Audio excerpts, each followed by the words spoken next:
people will come after you. I know a lot of old snipers, and I'm just thinking, hey, you can't say just, that. Hey, just tracking people down. Yeah. Ladies, gentlemen, Antonio, good to see you. Thank you so much for being here. Welcome to the Failing to Freedom podcast, where every single episode we try to share something that we have dealt with along our entrepreneurial journey. The whole idea and premise is to help you avoid some of the issues that we have faced, because you're going to face them. That's a fact. And real quick, before we get into this video and I tell you a little bit more about my lawsuit, my issues, and how it kind of happened and how it is not going to happen. Well, it probably will happen again, but that's beside the point. I want to encourage you guys. There's a link down below to our community. Antonio and I, in case we haven't mentioned it before, you haven't known about it, we started something called the 10K Club. We're in the process of kind of changing the name and the focus. Actually, the focus is going to stay the same. It is helping you, entrepreneur-minded men and women, it's all men, actually. If you're interested in starting a business or starting a side hustle or improving what you're currently doing, we have a small community of amazing men that show up every week. We help, we assist, we cheer, and we help them basically get to that next level. We also have a curriculum that's going to walk you step by step through basically starting or building a business, which we have done and created over 20, 30 businesses that the two of us have actually created.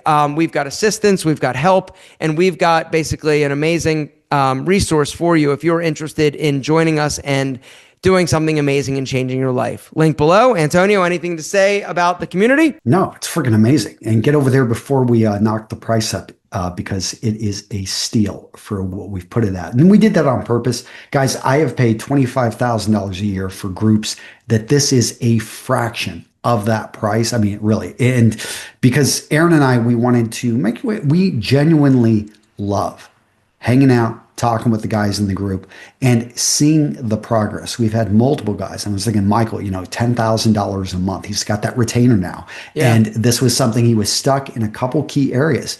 And, it's nothing like when you've got like-minded warriors in a group that you're pushing each other. Somebody identifies the one thing that you just couldn't see because you're inside. It's like you're inside the house. You can't see that you've got that hole in the roof. You notice water's coming in. And whenever people can help point that out and offer you assistance in being able to fix it, boom, all of a sudden you're off to the races.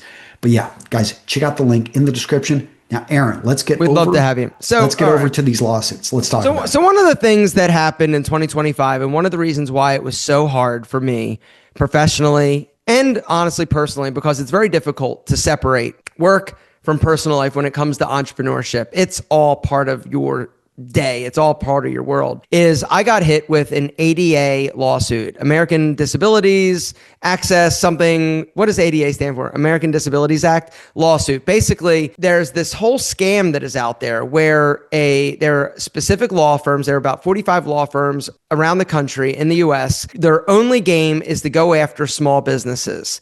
They will basically find a plaintiff, somebody who is visually impaired or has some type of need, and they basically run 3 scans on your website and determine whether or not you meet a certain criteria. If you fall below a certain level in terms of a accessibility score, they file for $420, a lawsuit, and they sue you, your business. And so this attorney specifically found a plaintiff that was visually impaired, and he was the plaintiff on over 55 different suits.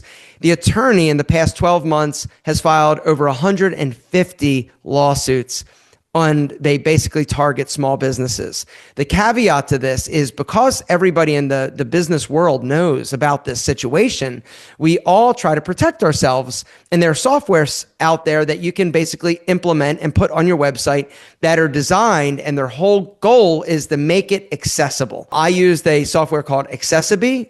I no longer use that because when dealing with my attorneys and my new web developers, they basically said that when one of these attorneys goes to a website and sees this little widget, and it's that little circle, right, with the little man at the corner of a website when you go on there, they basically know that that company thinks that they basically did everything they need to do in order to basically make their website accessible, when really it's from the code perspective that you got to fix things. And so long story short, I had this widget, I got sued, I got really pissed off, and I'm like, I'm fighting this. And so I had to hire an attorney. And let's be clear, that widget isn't cheap. No, it's like $5,000 a yeah, year. we could go into like all the details that are on this thing in the sense of they actually do make, I think some, well, yeah, I don't want to throw them under the bus, but yeah, they made promises which they don't. They make claims. Yeah, they make Yeah. claims of we've never lost an accessibility lawsuit. The caveat to this is nobody gets to the point of actually litigating this and having a decision in their favor. Let me back up for a second. So I get sued. I hire an attorney. The attorney basically, that's all they do. My attorney, it's all he handles. He handles nothing but ADA lawsuits. I had to pay him a retainer. It was $5,000 just to get started. And then he basically directed me to another ADA compliant web developer, another $5,000 to basically make my website compliant from a code perspective. And you also have to understand, no website is 100% ADA compliant. It's impossible for that. All right. It's all about the specific code. It's about alt images. It's impossible.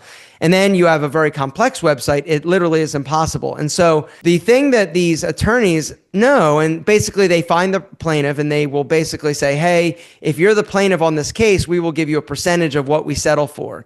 Knowing, and that's the whole scam behind this, is that these websites and these businesses, they know that it's going to be cheaper and easier just to settle as opposed to trying to litigate this and fight this out in court. And when you get sued, it's scary. It is a really scary thing because you don't know. You've heard horror stories.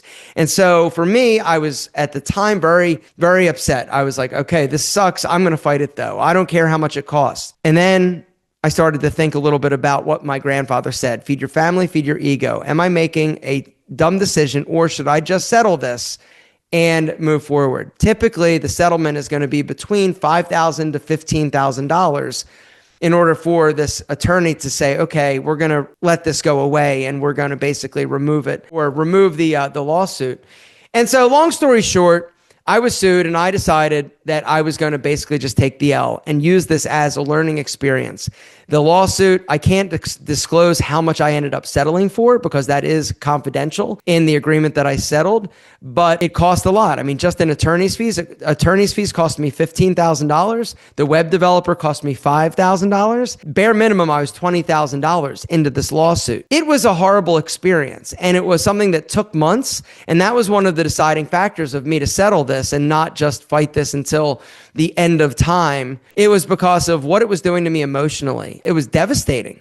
And it was something that I was thinking about. And I figured that it was better to basically just make it go away, which 99% of companies do, which is what these attorneys know is going to happen. They don't want to fight it. They don't want to litigate it. They just want you to pay them out. It's like almost legalized extortion. And so I decided that for my peace of mind, I needed to basically use this as a cost of doing business, an expensive learning experience, and try to position myself in the future to not let this happen. Tiege Hanley has been sued 3 times. 2 were for ADA. Another one was for like an SMS text where that was sent at like 10 a.m. to somebody that signed up for a text message. But there's all sorts of small business scams out there. You just need to try to protect yourself and be aware of what's happening. But it shouldn't deter you and dissuade you from getting into business, because that's one of the things that was upsetting for me. When I would tell and talk about this story, I talked about it on my YouTube channel and in all the, entrepreneurial groups that I'm in. I tried to use this as an experience to help them learn what to do and share things that you needed to do in order to basically limit and mitigate your risk. But hearing people talk about, this makes me not want to start a business. Well, I don't want to do it. I don't want to get sued. That is the absolute wrong answer. If you're going to let some scumbag take away your joy and your dream of starting a business, you were never meant to start a business in the first place. Antonio, how many times have you been almost sued? Yeah, I just ignore the letters and I try to hide myself so I can't be served. But seriously, like, yeah, that doesn't work. We had a long issue with imagery on the websites. Nowadays, everything is AI generated. But I mean, speaking to your point about, if you're going to get into entrepreneurship, you're going to be solving problems. And these people usually are going after, like, if you're small and you're not doing really anything, like where you have other issues to worry about cash flow, getting the money in. But understand that as you start to get the money in, people will come after you. Once you have the money, it's like these bloodsuckers will find you. And it just gets me thinking there's like a need for a business. Like I know a lot of old snipers And I'm just thinking, Hey, you can't say just, that. Hey, just tracking people down. Yeah. well, What, yeah, what am I you go, saying here? you go down some dark rabbit holes Yeah. when this happens. And then I made the mistake of actually searching for the attorney to see what he looked like. And he's like a Yes. 32-year-old dude in With front of his car collection. in front of his fleet of Lambos and Rolls Royces in a Versace tracksuit. All right, in front of his mansion. That made it sting a little worse.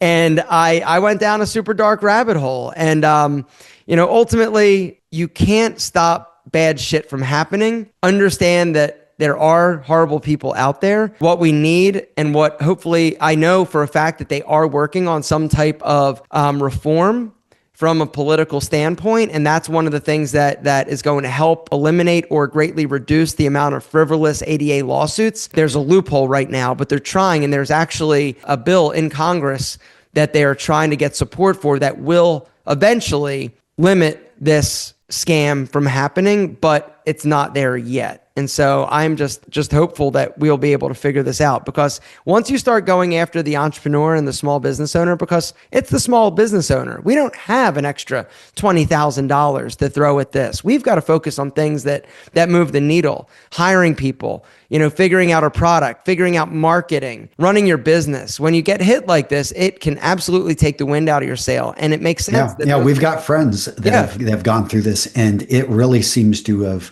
in some cases, we're not going to go too much on that. But yeah, Aaron, you did a pretty good job of taking this well.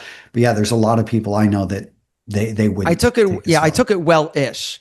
Yeah. And that was one of the things. And the other issue that I had was, I'm a very principled type guy where there's right and there's wrong. Of course, there's a big gray area, but in this regard, it was wrong. And I felt like it was my job and duty to stand up for the little guy and the small business owner in terms of fighting this to the very end, which would meant a jury trial, which would meant being subpoenaed, which would meant all sorts of time and money. And without knowing, how much it would cost, at the time that I got served, I was so angry and upset, and it felt like such an invasion and such a... How did they serve you, by the way?